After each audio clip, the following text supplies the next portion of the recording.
Moi j'ai juré de dire la vérité. Tant pis pour moi si je suis emprisonné. J'ai juré de toujours dire mes vérités. Tant pis pour moi si je suis empoisonné. On dit tous les jours lutte contre la pauvreté. Pourtant tous les secteurs dans notre pays sont déjà minés. Au bord de la rue, quand tu veux te débrouiller, les bérets viennent te chasser. Quand tu deviendras voleur, on cherchera à te brûler. Tu vas à l'hôpital te faire soigner, on te donne pas un comprimé. Au ministère pour signer un papier, il faut toujours monnayer. Même les lions qui font notre fierté n'arrivent plus à rien gagner. Parce que les gens d'en haut, ils cherchent toujours à bouffer. Maliga mon manome oui. Je vais devoir passer la parole à Diane pour qu'elle nous présente le pilier stratégique avec nos partenaires internationaux ainsi que la diaspora. Diane, tu l'entends. Merci de m'avoir passé la parole. Mais avant tout, je veux qu'on se réveille un peu parce que je vais parler de nous, la diaspora. Et quand je dis MRC, en changeons d'avenir dans la paix. 2 fois. MRC, changeons d'avenir dans la paix. La 3e fois, c'est victoire. Est-ce que c'est bon? Est-ce qu'on peut aller? Est-ce que c'est bon pour vous? Oui. MRC, changeons d'avenir dans la paix. MRC, changeons d'avenir dans la paix. MRC, victoire. Donc, on va s'arrêter là. Merci d'avoir participé. Je vais parler maintenant de la coopération internationale et le pacte avec la diaspora. Mais vu le temps qui nous est accordé, je vais plus m'accentuer sur le 2e volet qui est le pacte avec la diaspora. Mais avant tout, je vais quand même vous donner l'idée que le MRC a pour la coopération internationale et à l'étranger. Le MRC aimerait définir sa propre coopération internationale. Le MRC aimerait définir son propre cadre de travail afin que quand nos partenaires étrangers viennent, qu'ils trouvent déjà un cadre de travail et qu'ils s'adaptent à ce cadre de travail. On ne veut pas que les gens viennent nous imposer un cadre de travail. Et nous remercions vraiment le professeur Maurice Kamto d'avoir choisi M. Augustin Chamini qui était avec nous tout à l'heure comme secrétaire chargé de la coopération internationale. Donc nous sommes vraiment contents pour ça et nous disons que le MRC souhaite vraiment trouver ce cadre de travail pour que les partenaires étrangers viennent vraiment travailler avec nous. On ne veut pas les gens qui viennent nous imposer leur cadre de travail. Je vais aborder le 2e volet, le pacte avec la diaspora, sur 3 volets et pas des questions. Et ce sont des questions que nous nous posons quotidiennement. La première question: quelle est la place de la diaspora dans la modernisation de la politique étrangère et de la diplomatie? C'est vraiment la question que nous allons nous poser tous les jours. Qu'est-ce que le MRC nous donne? Quelle est la place de la diaspora dans la modernisation? Le MRC entend faire de la diaspora camerounaise un acteur majeur dans le développement de la nation. Vous êtes d'accord avec moi que nous tous ici, quand on parle de la diaspora au Cameroun, nous sommes considérés comme les opposants antipatriotes. Même sur les réseaux sociaux, par exemple, si par exemple il y a un débat ou alors une information à circuler, quand la diaspora veut intervenir, on nous dit souvent, je cite: restez là où vous êtes avec votre famille, vous êtes à l'aise là où vous êtes, laissez les problèmes du Cameroun, ne venez pas mettre le feu au Cameroun. C'est ce qu'on a l'habitude de nous dire. Donc, ce qui fait que nous, on ne se sent plus camerounais. Vous êtes d'accord avec moi? Et plusieurs fois, quand on veut intervenir dans les affaires du Cameroun, on dit non, vous êtes déjà à l'aise à l'étranger avec vos familles, laissez le Cameroun tranquille, nous on gère le Cameroun, ça nous plaît comme ça. À ce moment-là, on ne se sent plus camerounais. Mais le MRC veut que tout le monde se sente camerounais. C'est pour ça que le MRC entend faire de la diaspora camerounaise un des leviers du développement national. C'est la raison pour laquelle le MRC s'efforce à venir au milieu des Camerounais. Si vous regardez par exemple, le MRC est présent en France, en Belgique, en Italie, aux Pays-Bas, aux États-Unis et dans certains pays d'Afrique. C'est pour être proche de la diaspora. Nous voulons connaître le problème de la diaspora. Nous voulons savoir qui est la diaspora, qu'est-ce qu'ils ont besoin pour pouvoir les intégrer plus tard dans le développement du pays, parce que nous savons qu'ils ont des qualités. Nous retrouvons à la diaspora des qualités intellectuelles. La diaspora a les qualités artistiques et les qualités techniques. Et tout cela, le MLC souhaite, le MLC aimerait vraiment profiter de ces qualités pour pouvoir développer le pays. Il faut reconnaître toutes ces qualités et le MLC a des mesures qu'il entreprend mettre sur pied. Au vu de cette qualité intellectuelle et du savoir-faire, l'apport de la diaspora camerounaise ne peut pas se limiter au transfert des fonds. Au pays aujourd'hui, quand on voit les gens de la diaspora, on se dit toujours que notre rôle c'est d'envoyer de l'argent au pays. C'est vrai que soutenir les familles c'est très important, c'est bien bien de soutenir la famille, mais ce n'est pas notre rôle, ce n'est pas seulement ce qu'on peut jouer comme rôle au Cameroun, envoyer de l'argent tous les temps, les transferts de fonds, ce n'est pas ce qui est important comme rôle.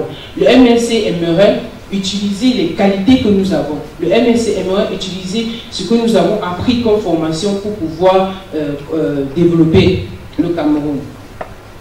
Je vais également poser la troisième question très rapidement parce que le temps est vraiment très court. Le MLC vraiment entend exploiter ses connaissances, d'où ma deuxième question. Le MLC compte créer un environnement favorable au retour des cerveaux.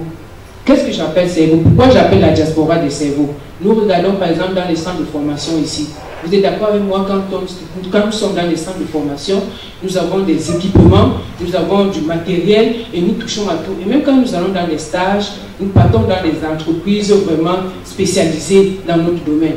Pourtant au Cameroun, nous avons vu des informaticiens être formés sans ordinateur. Comment est-ce possible de former un informaticien qui n'a pas de logiciel, qui n'a pas d'informatique? Je vois l'industrie d'habillement au Cameroun, pour ceux qui font la IH. On les parle souvent de l'industrie textile, on les parle des machines, des coupes à ciseaux, des coupes à l'emporte-pièce. Ce sont des choses qu'on parle, mais ils n'ont jamais vu. Mais nous, ici à la diaspora, si une personne est appelée à faire cette formation, elle va toucher à tout ce matériel-là. Et ce sont des choses qu'on va vraiment s'adapter, on va voir, on va toucher et on va se former, on va être proche de la réalité, ce qui n'est pas donné au Cameroun. Donc, est-il possible, comme je disais tantôt, de former un docteur sans qu'il ne soit au courant de comment toucher le matériel de travail? Est-ce qu'un docteur peut se dire docteur s'il ne connaît pas manipuler les appareils? Non. Donc, le MLC reconnaît en la diaspora ses qualités et aimerait vraiment utiliser cela. Vu l'importance de la diaspora et ses multiples connaissances dans les domaines très variés, le MLC n'hésitera pas à les positionner pour le développement et le changement du pays. Le MLC envisage, dans ce cadre-là, du retour au pays, créer des réseaux de scientifiques et de technologues, la mise sur pied des laboratoires de recherche et de structures d'innovation technologique. Oui, le MLC veut créer ce cadre-là pour que tous ceux qui viennent avec des connaissances se retrouvent ensemble et mettent ces connaissances ensemble pour développer le pays. Je prends l'exemple de certains pays, vous les connaissez, et le professeur Moïse Kamto a l'habitude de prendre ces pays comme modèle. Je prends l'exemple du Kenya qui a créé un cadre pour les ingénieurs informatiques. Et aujourd'hui, nous avons les majors de l'informatique qui souhaitent intégrer ce pays. L'exemple de Microsoft, l'exemple de Apple, qui dit aujourd'hui, Kenya is the place to be. C'est ce qu'ils disent en anglais, c'est l'endroit où il faut être. Qu'est-ce qui s'est passé au Kenya qui ne peut pas se passer au Cameroun? Je prends l'exemple tout récent du Rwanda. J'ai suivi la vidéo de leur président qui, lors de son accord avec le concessionnaire Volkswagen, lui, qui disait à toute la population, je cite, il disait, you used to spend money to buy old car. Why don't you spend money to buy new car? Vous avez l'habitude de dépenser beaucoup d'argent pour acheter des voitures d'occasion. Pourquoi vous ne pouvez pas dépenser l'argent pour acheter des voitures neuves? Si au Cameroun, on nous donne vraiment cette opportunité de rouler tous dans les voitures neuves, qui ne sera pas content? Est-ce que nous sommes toujours appelés à apporter des vieux habits ou alors apporter ce que les autres ont déjà utilisé? Non, nous voulons aussi être les premiers. Et dans ces pays-là, quand ils sont en train d'évoluer, au Cameroun, ce qui se passe, vous savez, Mamie Jacques qui vend les beignets au quartier, elle est en train de pleurer que la farine est devenue chère, elle ne va plus vendre les beignets. Mamadou qui fait le boutiquier le plus proche, dit qu'il n'a plus de pain, tout est cher. C'est ce qui se passe au Cameroun en ce moment quand les autres pays sont en train de se développer. Et c'est ce que le MLC ne veut pas. C'est ce que le MLC ne veut pas. Le MLC ne veut pas que les gens de la diaspora n'ont pas leur place dans le pays. Si aujourd'hui, au Cameroun, les gens de la diaspora décident qu'ils veulent retourner, qu'est-ce que le Cameroun leur offre? Qu'est-ce qu'on peut avoir? Je vois plusieurs personnes qui disent souvent, si je rentre au Cameroun, qu'est-ce que je deviens? Qu'est-ce que je vais devenir? Mais soyez-en sûrs, le MLC a préparé tout, le MLC a pensé à ça. C'est pour ça que la diaspora figure parmi ces 5 piliers. La diaspora est vraiment très importante pour le MLC. Je passe à ma troisième question, qui est également la question de la diaspora. Quelles sont les réformes que le MLC envisage, les réformes nécessaires pour impliquer les Camerounais de l'étranger? Certains Camerounais ont les nationalités étrangères et sont rattachés à la culture camerounaise. Vous êtes tous d'accord avec moi que pour ceux qui ont les nationalités étrangères, ils sont quand même toujours curieux à savoir ce qui se passe au Cameroun. C'est pas parce qu'ils ont acquis cette nationalité qu'ils ne sont plus Camerounais. Ils sont tous des Camerounais et ils se posent la question tous les jours, qu'est-ce qui va au Cameroun? Qu'est-ce que je peux faire pour le Cameroun va bien? Donc le MLC a pensé tout cela. Et le MLC entend promouvoir une réforme qui permettra aux Camerounais de la diaspora d'être des électeurs à toutes les élections, telles que toutes les élections nationales, telles que présidentielles et législatives. Vous avez entendu tout à l'heure mon départemental Gévais qui disait que le MLC entreprend pour la diaspora avoir des sénateurs. Et ces sénateurs seront choisis parmi les membres de la diaspora. Ils ne viendront pas d'ailleurs. Ils seront choisis parmi les membres de la diaspora. Et laissez-moi vous dire que le MLC prévoit aussi pour la diaspora un député. Les gens de la diaspora pourront aussi voter à l'Assemblée nationale leur député. Et c'est ce que le MLC prévoit.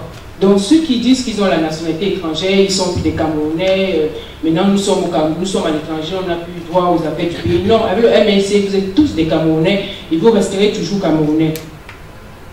Il est vrai que tous les Camerounais de l'étranger ne rentreront pas définitivement, ce qui n'est pas tout à fait normal. Le MLC a également prévu des structures pour ceux-là qui ne rentreront pas. Il faut bien qu'ils restent pour représenter le pays dans les puissances dominantes politiquement, économiquement et technologiquement. Et le MLC prévoit mettre en place des structures qui resteront fiables auprès des ambassades. Par exemple, le MLC entend créer auprès des ambassades un service de la diaspora. Le MLC également entreprend créer une agence nationale des Camerounais de l'étranger appelée ANCE. Ce sont des agences qui vont aider ceux qui vont vouloir rester, parce que nous tous on ne va pas rentrer. Il y a ceux qui vont vouloir rester pour pour des raisons professionnelles ou bien pour des raisons personnelles. Mais le MLC, sachez que le MLC est toujours là et le MLC veut vous faire sentir toujours Camerounais. C'est pour ça qu'il crée toutes ces structures auprès des ambassades et auprès des agences. Le MLC créera aussi un office des Camerounais de l'étranger appelé OCE. Donc, sentez-vous Camerounais avec le MLC. Et je pense qu'avec le MLC, la diaspora est vraiment, la diaspora a sa place dans les affaires du pays. Je vous remercie.